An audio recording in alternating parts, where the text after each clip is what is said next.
Alrighty, hello everyone. I just wanted to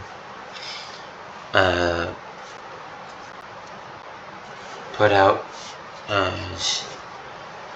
give, I think, a very basic understanding of tisha beav that can be used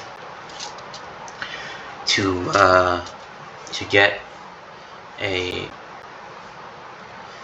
tachlis and to get a way of properly using tisha beav to come to a tikkun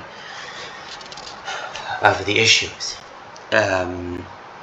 So I'm not going to obviously show the Makara since can't really, there are certain things you're allowed to learn in reference, but simply speaking, I'm not going to go read the Makaras, I'm just going to recite them from memory, for the most part, except for this one that you see.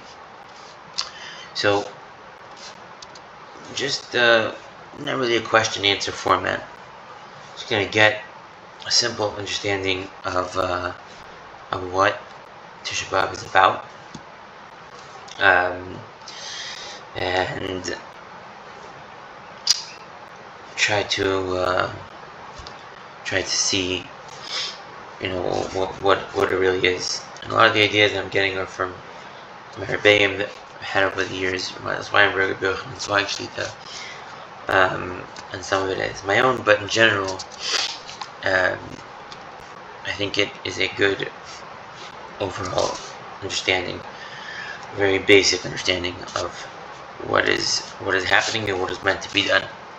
So the Gemara says here that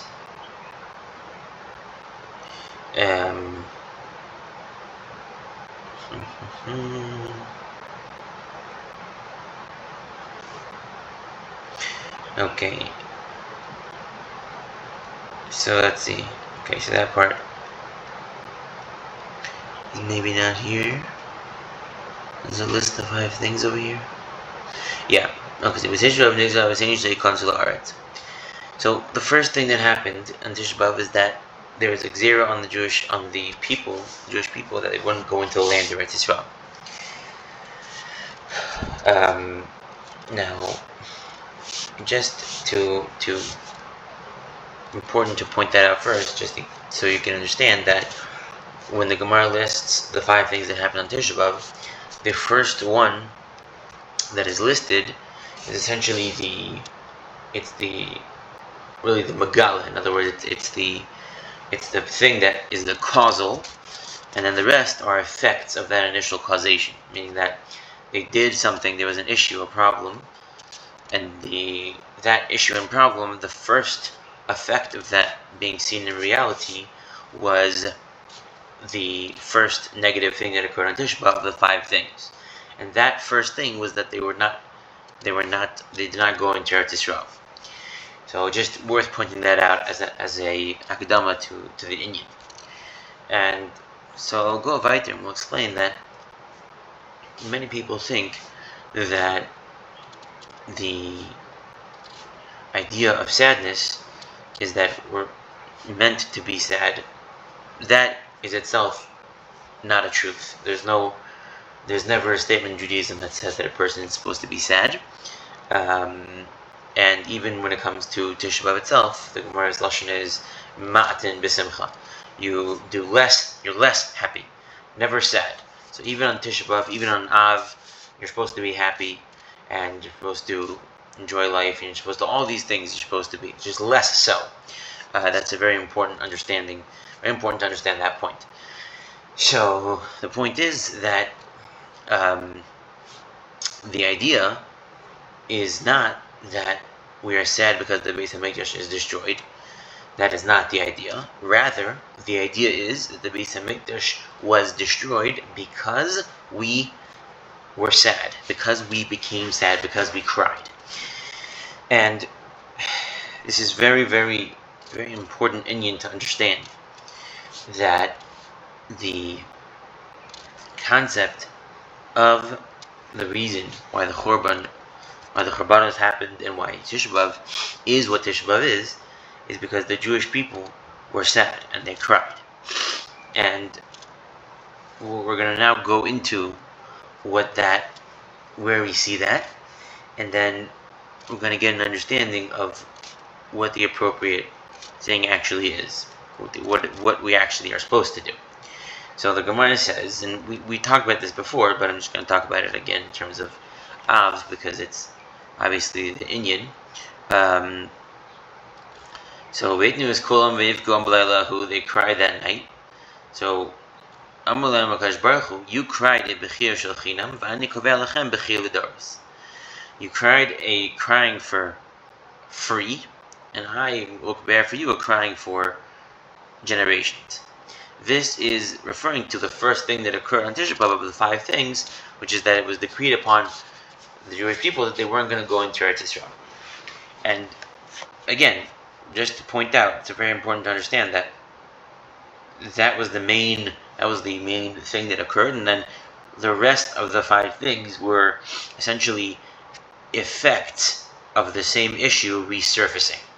In other words, the same issue that occurred for the reason why the Jewish people did not enter the land, that was the same reason, that same issue that they had that caused that was the same issue that caused the destruction of the first and second house and the rest of the things that happened on Tisha B'Av. So that's where you see this idea that the reason why the Beis Hamikdash was destroyed and why Tisha B'Av is a thing is because we cried for free, and therefore it's sadness that led to the destruction of the Beis Hamikdash and Tisha B'Av, not that we're supposed to be sad. Definitely not supposed to be sad, as we said, but even whatever it is that we think of in terms of sadness, it's not that we're sad because the Beis Hamikdash was destroyed, and it's not that we're supposed to be sad because the Beis Hamikdash was destroyed. That is not at all the avoda of Tisha B'Av. Rather, the avoda of Tisha B'Av is called Avelus. And the concept and the word Avelus comes from the word Aval. Aval means but, and the word in Torah is used Aval Sarah Ishtechai Ledes Lechabein. But the Sarah, your wife, is having a child for you. And the word but, essentially, and all those who have been through Avelus probably have this intuitive, experiential understanding of what Avelus, what it does and how it works, is that it literally means mourning. But what that actually means is that Avelus describes a process of a being slowly coming to the point where he is able to acknowledge the reality of a situation. Which means that if someone has a parent they lost, so essentially the way that works is a person, when he lives his life, he has certain factors of his life that he takes for granted, without which his life is simply not his life. In other words, a person grows up with his parents. His parents are part of his only ever known reality with parents, and when a parent of this person's dies, it's impossible for him to acknowledge the reality that the person is actually dead, because his whole sense of self is built upon this being as being part of his life, that this person exists. And therefore the process of Avelus is the idea that a person, it's like, I can't believe that the person is gone, but he is gone, but I can't believe it, and therefore I have to come to terms with the reality. So Avelus is the process of coming to terms with a truth and a reality being the case. That is the process of Avelus. And that is what mourning really is. And therefore, we will now explain the main problem. And this is so unbelievably shayach, and it's so relevant, and it's so contemporary. It's actually scary how contemporary it is. And that is that, and we discussed this in a previous stream as well, that the main theme that ties together the issues of Tisha B'Av is the concept of chinam. Is this right over here? Ches Nun Mem. And essentially, the idea of chinam, and the idea of the crying that they did, the Jewish people, was a accumulation. It was accumulation of the 10 tests. It was the 10th test that they tested God. And as we've explained, when God tests somebody, it's not because he doesn't know what they're capable of. He does. Rather, it means that when God tests someone, he gives them an opportunity to actualize a perspective that they have, such that that perspective now becomes a part of the reality of who they are, of their identity. And when the Jewish people test God, what they are doing is they are actualizing themselves and actualizing the way that they orient themselves in a manner in which they disassociate God from them, and that they believe and that they are beings whom are incapable of relating to the Ribbon Shalom. That is what it means to test God. You can't test the only being who is actually there, who actually exists. But when you test him, it means that you distance yourself from him in a manner in which you actualize your sense of self as disregarding him. So, because God does miracles to the Jewish people in the desert, and then they go ahead and they express themselves over and over and over. They complain, or they make statements of lack of belief, and over and over and over 10 times, where it gets to the point that they integrate into themselves the concept and the idea, and therefore it becomes an actual feeling, and it becomes an inherent part of who they are, that they are incapable of relating to the Ribbon Shalom, and that they believe, as we saw this in the Psukim when I gave this in the last stream, they believe that God hates them. And that's what it says in the Pasuk in Devarim, that B'sin'as Hashem osanu hotzianu me'eretz Mitzrayim. They believe that God hated them. And as we've discussed, the Jewish definition of hate is not that you have feelings of strong negativity against somebody. The Jewish definition of hate is indifference and disassociation due to that indifference. And therefore, the Jewish people, when they accepted the Lashon Hara, the characterization of the land of Eretz Yisrael, that it was an Eretz Ochelas Yoshveh, it was a land which consumed those who lived in it, and they accepted that narrative, and they accepted that reality, and it got to the point that they so were invested in their delusion and in their insistence and in their building of their senses of self, in which it had to be that they had no connection to God, and that God had no connection to them whatsoever, and he was so near to them. And again, we know this because we know that the Jewish definition of hate is that you don't talk to your fellow Jew for 3 days because of the fact that you have a problem with him. That's when you're transgressed that lav, is because you are indifferent to him, you don't talk to him. And therefore, that is what the chinam is. The bechir shel chinam is a cry which is for free. It did not require any investment. It's a self-delusion.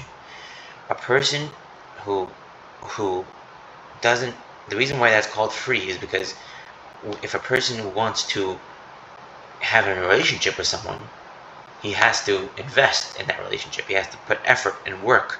Like the Gemara says, that a person who wants to have a relationship with God through Torah, he has to murder himself. He has to kill himself with that Torah. That takes effort and work. It's not a free experience of self. When we live in delusion, and we find ways to express ourselves within mechanisms that don't take effort to live within, they're not relationships that we have to work on expressing ourselves within. That is called chinam. That is a free way of expressing emotion, which is very, very easy and convenient, and it feels very good, and it feels very easy, and that's one of the reasons that we do it.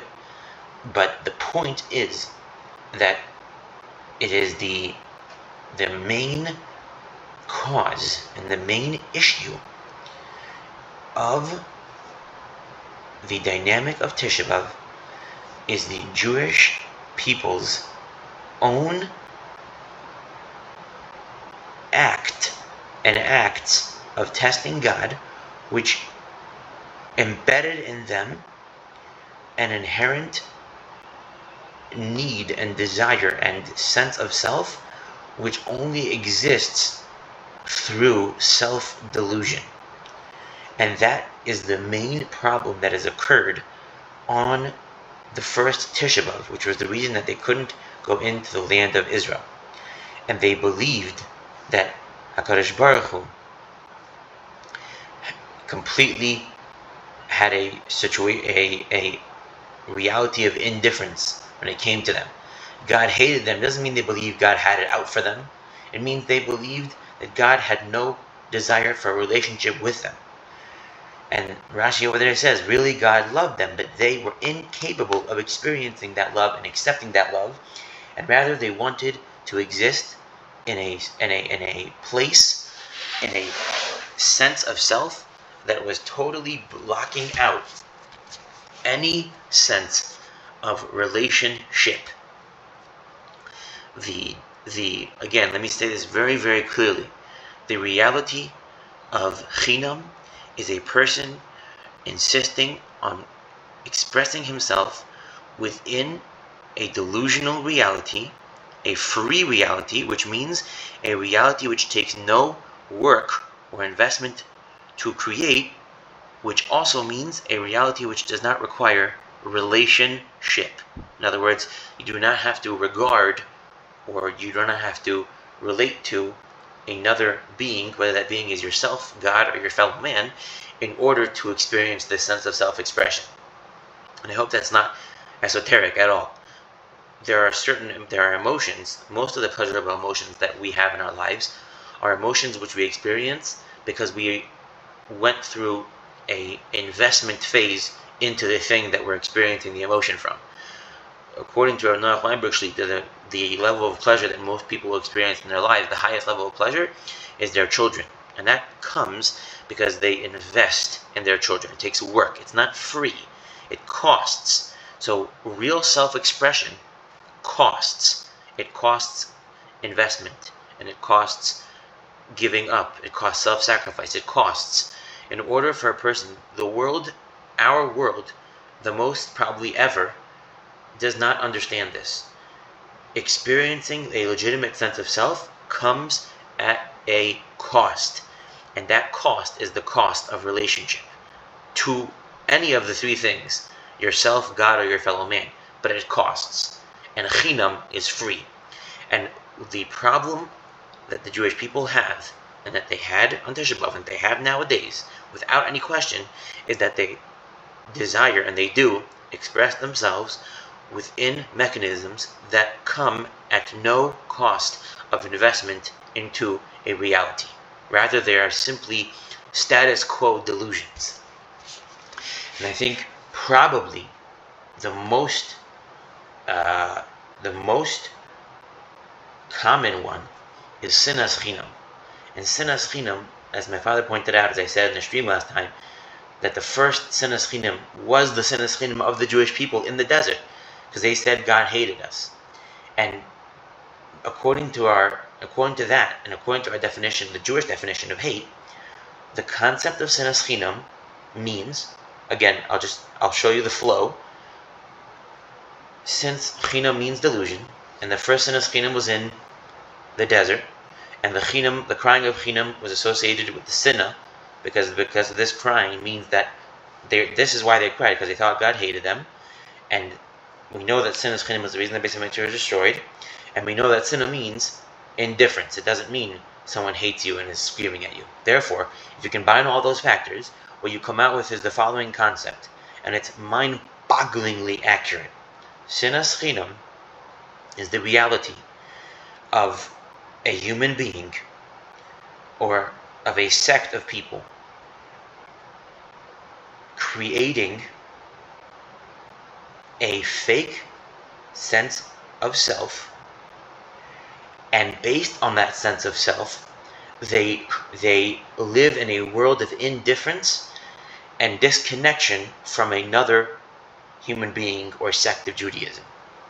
That means, and it's not targeted at any specific thing, whether it's the ultra Zionist party, whether it's the ultra Frum party, whether it's whoever it is, if you create factors that are external to the basic human structure of the fact that a person is a human being, and you create these structures which are fake, whether it's the black this, the black hat and the white thing, or you have to speak a certain way, say certain words, or if it's in the Zionist party, if your face has to look a certain way, you have to believe in the state of Israel, not believe in the state of Israel.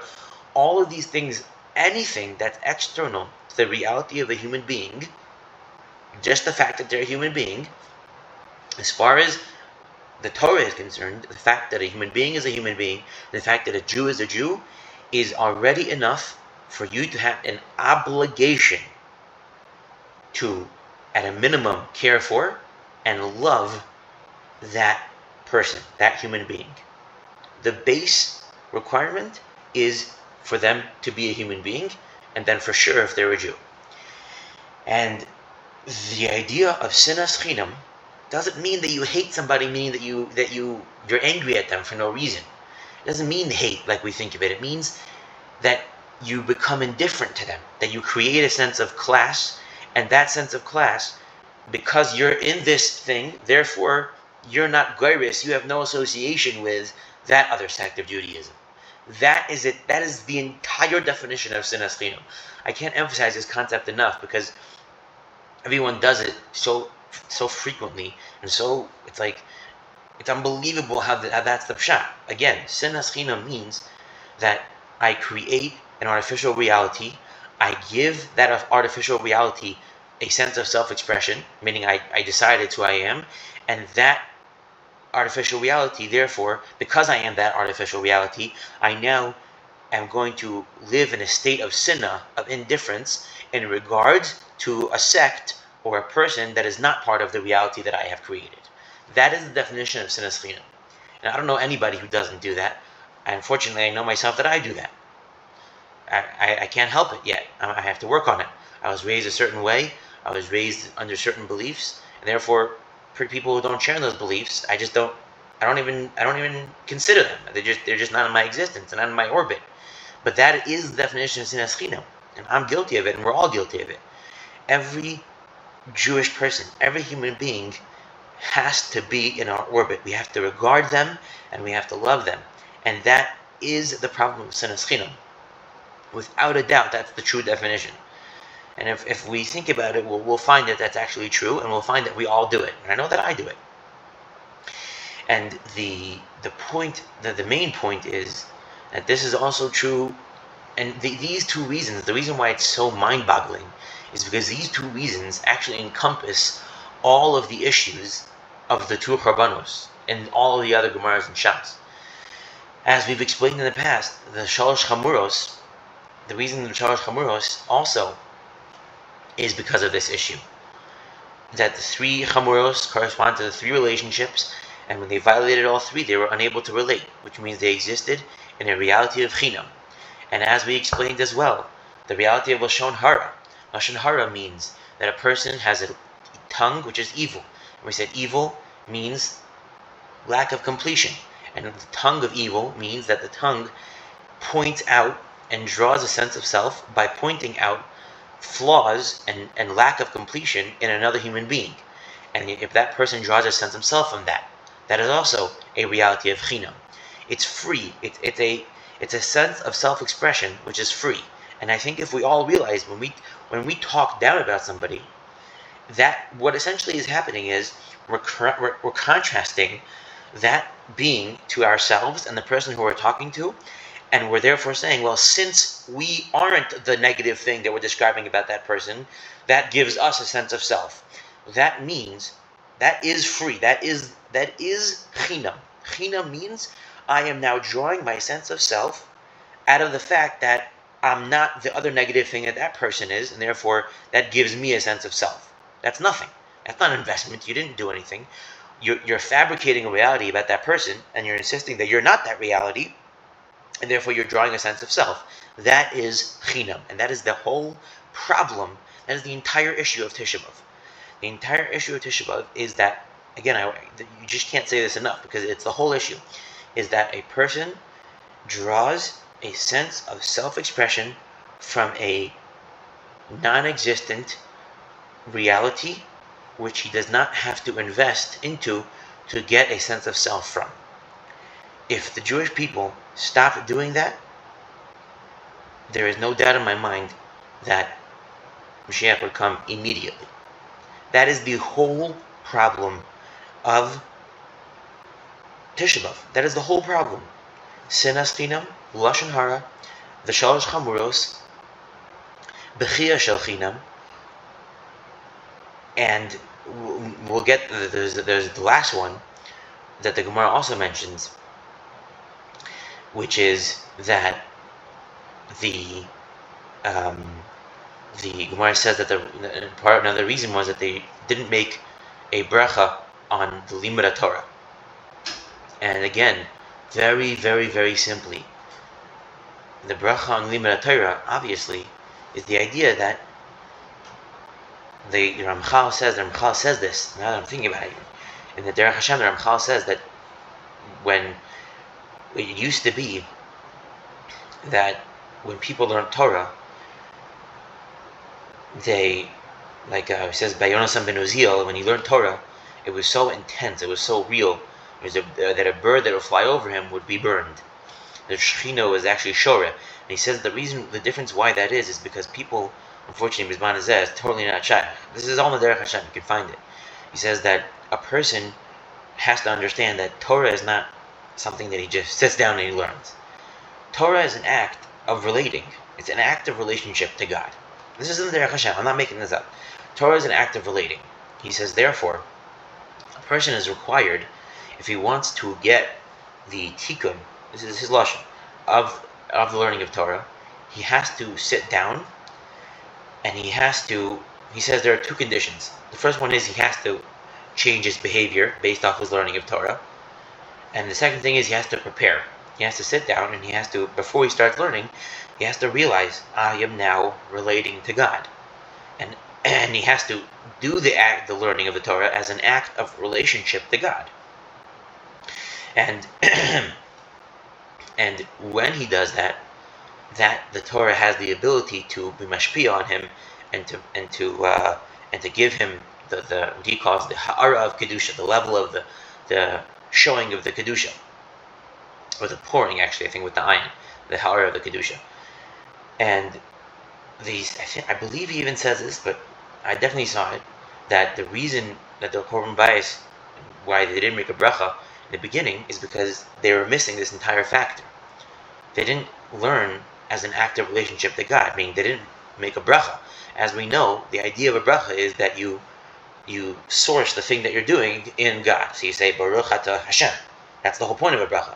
So if you don't make a bracha before you learn, that means you're not sourcing your learning in God. You're not saying that the act of learning is sourced in God. It's not a relationship to God.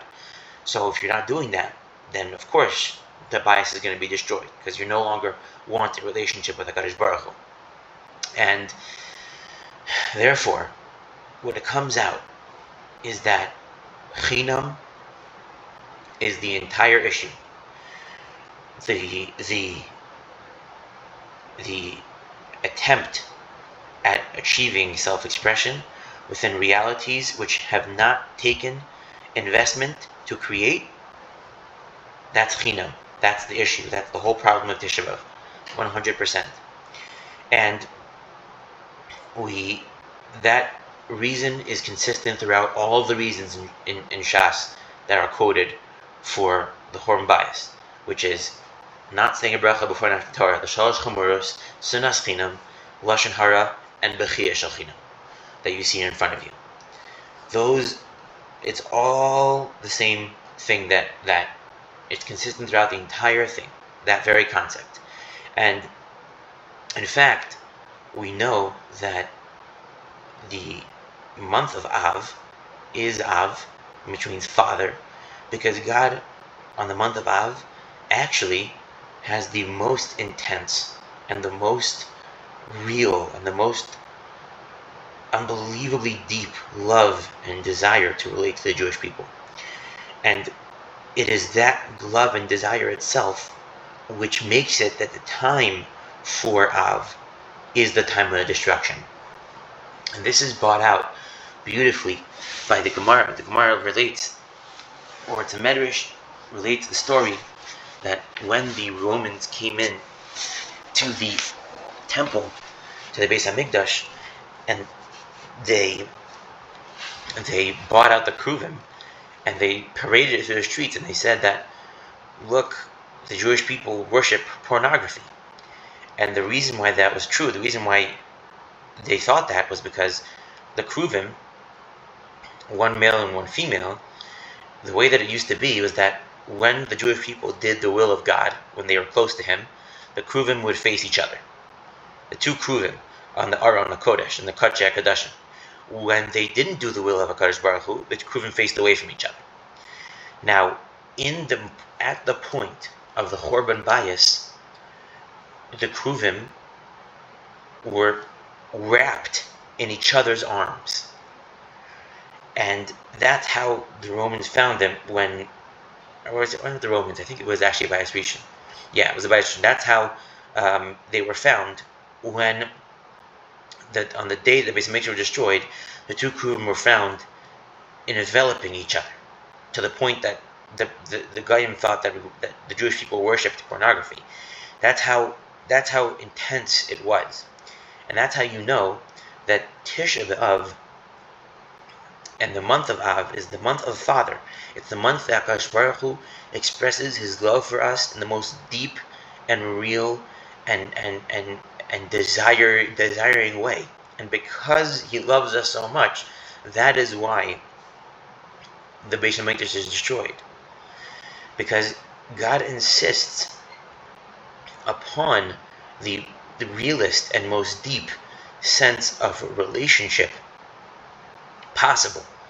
That is the only level of relationship that we can have with God. And because He loves us so much, and because He wants a real relationship with us, He destroys the bias. And He doesn't let us go into Eretz Yisrael. And He destroys the bias a second time. And all of the things that occur on Tisha B'Av are because God loves us so much, and the month of Av is the month that God expresses His love for us in the deepest notion possible as our Father. And the main ideal here is that we have to understand is that, what does it mean, Kover lechem b'chil ledoros? Obviously, God is not just, tit for tat, like you cried for no reason, now I'm going to give you something to cry about. Meaning, just because now God wants to punish us. As we know, God always, HaKadosh Baruch Hu only ever punishes, or He only ever does things that are negative to the Jewish people, if the thing which is negative is also the fix. It's also the solution to the problem that was the reason that God had to do that negative thing in the first place.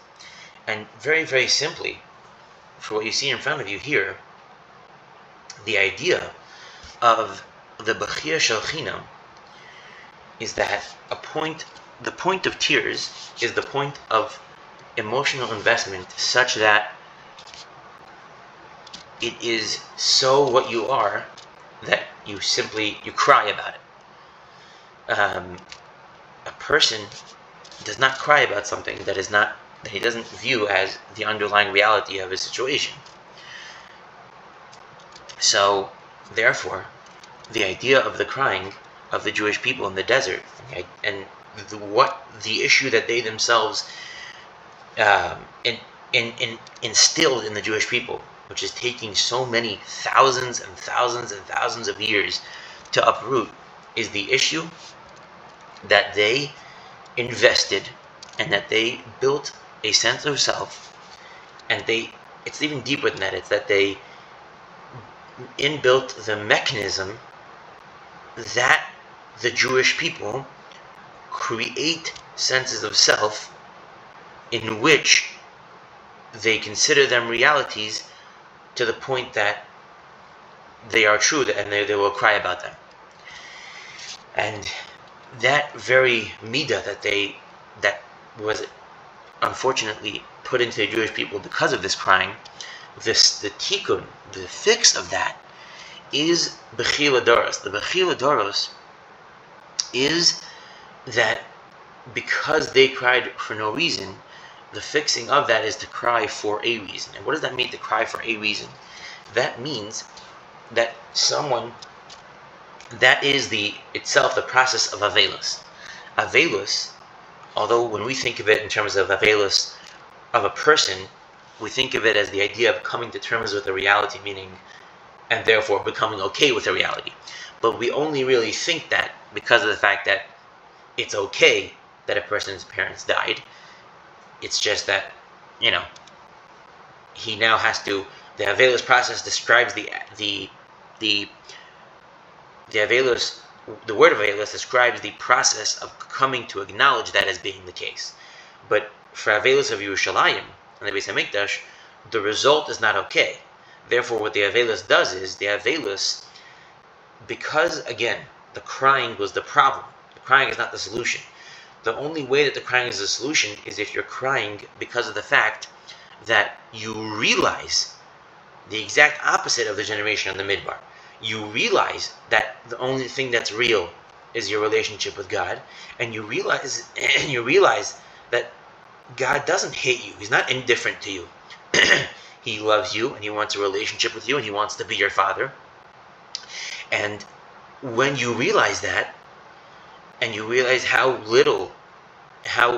much the fact that we don't have the Beis Hamikdash takes away from that, and you cry because you're crying out of a feeling of being loved and a feeling of the recognition of the underlying reality that God exists and that He loves you and that He wants a relationship with you, and you're crying because you don't have that relationship, or even it's not even a crying out of it's probably not even a crying out of a lack. It's probably a crying out of the realization of the fact that you're loved. It's probably a positive crying, a crying out of love. When you cry out of that love, that you realize that you're being loved, that is the crying, that's the tikkun. That is the crying that takes away chinam, it takes away the free sense of self-expression, and it is the crying which you now are going to express yourself within a dynamic which requires investment and requires a pain to get to that sense of self-expression, which is itself also an aspect of the crying. In other words, you cry and you experience the pain of the price of being in a relationship with HaKadosh Baruch Hu, so that you now are breaking the chinam aspect in the sense of what you are. And this is a lot of things are being said here, but the underlying reality and the underlying thing that if a person really wants to grow from Tisha B'Av, and he wants Tisha B'Av to contribute to his sense of self, not just I did Tisha B'Av this year, whatever, just another part of the Jewish calendar year, which we don't want it to be part of the Jewish calendar year. That's the whole point. So we want it to actually contribute to ourselves so that we can learn the lesson and not have Tisha B'Av. So if you want that, the main things, as far as I'm concerned, obviously, who am I? I'm nobody. But as far as I've been able to tell, is the main thing is that a person, and again, it's extremely difficult. A person stops living in reality for free, which means that a person realizes that concepts and ideas and all these different systems and different things that people do because they're agreed upon by society and agreed upon by the specific system that they're in, all of that is tangential and really nonsensical in terms of a person's idea of self-expression. There is nothing that a person can do. There's no external actions which have the ability to create a sense of self that a person can just ride on for free. There's no There's no hat that could be worn, no color shirt, no Zionist kippah, no political party. There is nothing external in your life that you can use to fuel your sense of self. Anything external that you use to fuel your sense of self and thereby create a sense of indifference to someone who doesn't share in that external reality which you have is just, it's just wrong. It's not real. It's not real. It's free. It's easy. It's an easy way to lift yourself up and to feel self-expressed. If you want to feel self, feel it in investment. Feel it with a price. Feel it with love to another Jew. Forget what he does or he doesn't do. And it's not, when I say love, I don't mean do an act of love. I don't mean give tzedakah to him. I mean regard him. Allow him to be in your orbit, even if he doesn't wear the thing that you wear, doesn't believe what you believe. He isn't as observant as you are. Regard him. Regard him. That's all. You give him a place in your reality. If he needs something, you help him. You hug him. You, all these things. You mamish. That is the idea. That's the number one idea. That is the sinas chinam. That is the tikkun for that. In terms of the Hakadosh Baruch Hu, it's just the idea of realizing Judaism is not a religion. It's not a set of external actions that you do to put you in a certain place so that you can get the world to come. That's not what it is. It's a relationship. God wants a relationship. He loves you. He wants a relationship with you, and he wants you to realize that he loves you. And he wants you to invest in a relationship with him and experience reality as a gift from him. And so that is the breaking of the chinam in terms of the relationship with God. It's a very real, tangible, 100% normal thing. A person can talk to God as if he's talking to a human being.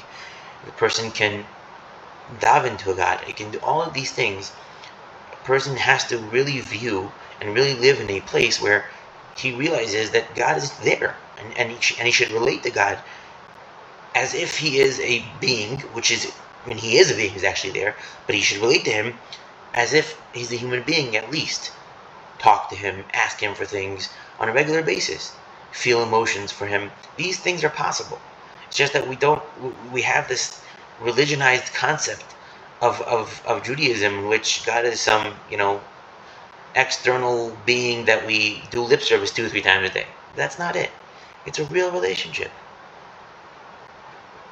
And in terms of Lashon Hara, it's the idea that, again, Sinas Chinam is really the exact same dynamic as Lashon Hara. You don't ever try to achieve a sense of self by contrasting yourself to someone where you're putting that person down. That's just not, it doesn't, it's not real. It doesn't last. And obviously it hurts everybody. So that's something that could be worked on for Lashon Hara. And obviously in terms of Limud Torah itself on Tisha B'Av is Elster. But when you learn Torah next time, there isn't a point, again, according to the Ramchal, if a person doesn't learn Torah on condition that his learning of Torah will change him, there is no point of that learning. The learning Torah is a way to relate to God. It's a way to become like God, to become better, to achieve a higher sense of self by understanding the perspectives of God in the world.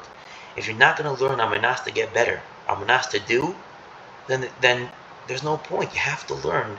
You have to learn to do, on condition to do, and you have to learn as an awareness that your learning is an act of relating to God. That is the ikr. And unfortunately, it's these things are so, they're so tempting, and they've been an issue in the Jewish people for so long that it's just, even though I'm saying this, listen, I hope someone listens and understands what I'm saying. And even if one person does one action and one change different, it's all worth it. But it's like people don't realize, and again, and this is more controversial than not. People don't realize this. Well, the Rambam says that the reason why there are fasts,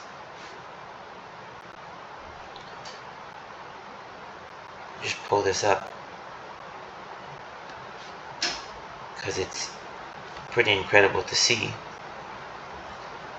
The Rambam says that the reason why there are fasts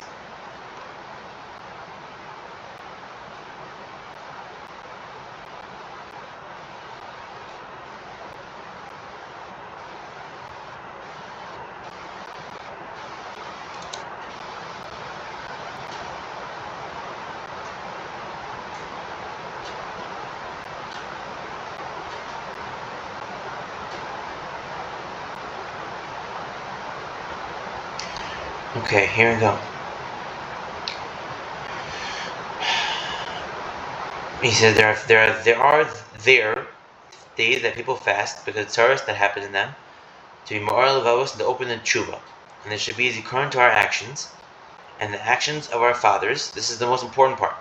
He has zikaron l'maaseinu to our actions harayim, which are negative, u'maasei avoseinu, and the actions of our fathers shehaya kemaaseinu ata, which were like our actions now, ad shegar lahem velanu osan hatzaros. So we have to understand this, and this is hard for a lot of people to accept. The issues that Tisha B'Av comes to address are clothed in all different mannerisms and all different things and ways. And the issues, you read this Rambam, it's literally what he's saying. The issues started in the Midbar, and they've lasted until now. You have to realize how crazy that is. That is thousands of years of the same problem coming in over and over and over and over again, causing destruction over and over and over and over again in different formats. That means that what the tshuva that has to be done here is on things that we take for granted as very possibly being things that are what we consider, whatever it is, right, based off the fact that the issue has been here for so long. We have to get that. Our grandfathers had this problem, our great-grandfathers, generation, up to the bias. So we can't say, oh, well, we really think we're better than the people who existed in Europe. Do you think we're better than people who existed in times of the Bias Rishon? Do you think we're better than the Tanaim? Do you think we're better than... We have to understand, they struggle with those issues, and we're still struggling with those issues. If we're going to get out of this, out of Tisha B'Av, in reality, we are going to have to be better than them, because we are breaking an issue that has been inflicting Jewish people from their time and before their time. So the answer is that yes, we need to be and we can be better than them. The concept of Yeridas Adoros in that context does not apply, because the issue, and this is why I'm showing you the Rambam, because you won't accept it from me. The issue that is occurring is an issue that not only doesn't it become better as generations go on, it gets worse, because it started thousands of years ago, and it's been happening, and each time it gets to a breaking point, God does something like the destruction of the bias. Again and again and again, He does something drastic to make sure that we don't lose ourselves in our delusions. But if we're going to fix this issue, it's going to mean that we are better than our forefathers. It's going to mean that. And that is something that we have to realize, and it's okay that we're going to be better than our forefathers, as long as, meaning because of the fact that we're going to actually fix this issue. We're going to stop having sinas chem. We're going to stop living in delusion. We're going to stop saying lashon hara. We're going to stop. If we actually achieve that, we would have been better than our forefathers. And what I'm saying is it's just not a chiddush. This is mukhrach. You understand this? Let's read it one more time. This should be a remembrance, the ma'aseinu harayim, u'ma'asei avoseinu, and the actions of our fathers, shehaya kema'aseinu, which was like our actions, ata, now, ad, until shegaram lahem, that it caused them, velanu, and us, osan hatzaros, those tzaros. The Rambam is saying that we are experiencing the same taros that our forefathers are experiencing, and that's based off the Gemara that says that any generation in which the Beis Hamikdash was not rebuilt in, it's as if it was destroyed. And we have to realize that that means that our generation is just, I'm not saying it's just as bad, it didn't fix the issues, and it is still in the same issues that caused the Churban. Which means if we lived in the times of the Churban, of the Beis Hamikdash would have been destroyed in this generation because it hasn't been rebuilt yet. And that is very, very, very extreme. People don't realize that. That means that we have to fix it, because if it would have been that generation, the Beis Hamikdash would have been destroyed. And every generation, as the Gemara says, every generation, as generations go on and on and on, every single one that the Beis Hamikdash was not rebuilt in, it was as if it was destroyed. And I'll end off with the attempt to explain that statement on a bit of a deeper level. And that is that because of the idea of everything we've been saying until now, that China means living in a non-reality and expressing yourself and building a sense of identity off non-reality. And the solution to that is a bechira, which is for a purpose, and a bechira, which is for an act of relationship. And it's not free, it costs, it's investment into reality. The truth of the matter is that the building or the destruction or the non-building of the Beis Hamikdash is actually not an issue of we're going to do something and that's going to cause the Beis Hamikdash to come into existence or not. The building or the being or the non-being of the Beis Hamikdash is a direct reflection of the extent that the Jewish people either do exist or don't exist. Are they still in Chinam? Are they still expressing themselves within non-realities, or are they expressing themselves within realities, within investment? Are they relating to one each other? Are they loving one each other? Are they not blocking each other out? Are they realizing that God loves them? Are they relating? Are they in a relationship with God? If the Jewish people became into a relationship with God, the Beis Hamikdash would immediately appear, be built. Because the Beis Hamikdash is just a reflection of the distance between us and God. If we relate to God, the Beis Hamikdash is here in a second, without anything. Boom, it's here. Like the Gemara says, the third Beis Hamikdash is supposed to come down in fire from the sky. What does that mean? That means the moment that the Jewish people decide and invest and get to the point in which they really are in a genuine relationship with God, the Beis Hamikdash will appear. Because the Beis Hamikdash is a reflection of whether the Jewish people are or are not. Do they exist in reality, or do they exist in a fake, fabricated sense of self that they have made up because, in contrast to other people, so that they can experience themselves within that fakeness, within that ra. And therefore, that is itself the idea. The Beis Hamikdash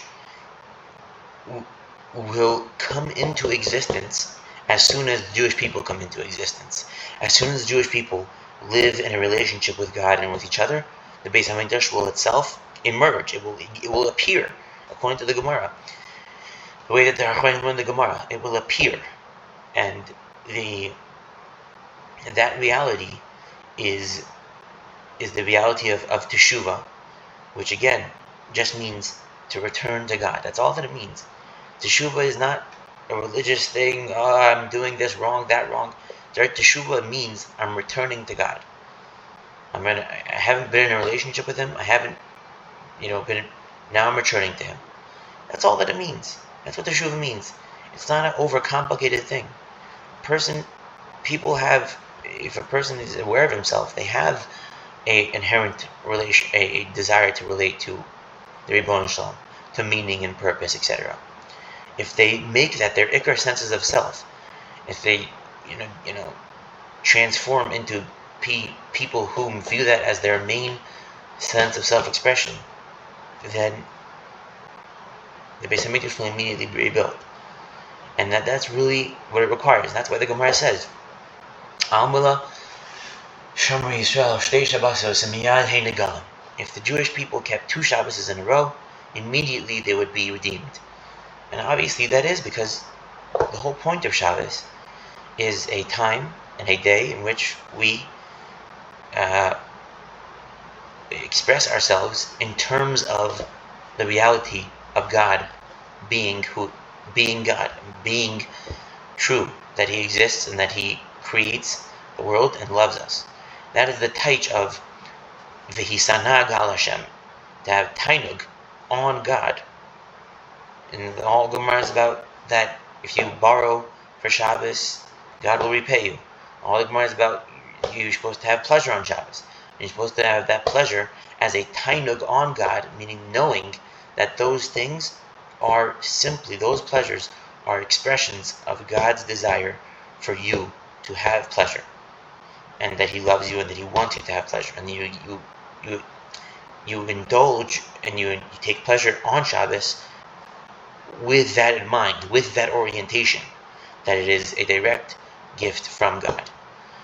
So I hope if anybody actually listened this far and actually is hearing the words that I'm saying, I give you a bracha, and I give all of Klal Yisrael a bracha, that we should break out of chinam, and we should relate to HaKadosh Baruch Hu, and relate to each other, and love each other, and invest, and realize that, like the Dr. Weinberg says, pain is the currency of pleasure, and that the only way to get pleasure is to get through pain, and that we invest in a relationship, and we invest in building a senses of self that don't come from excluding others, but rather from including others, and that we're zocheh to a Beis Hamikdash as soon as it can be feasibly possible, immediately, and that we're zocheh that Mashiach should come as soon as feasibly possible.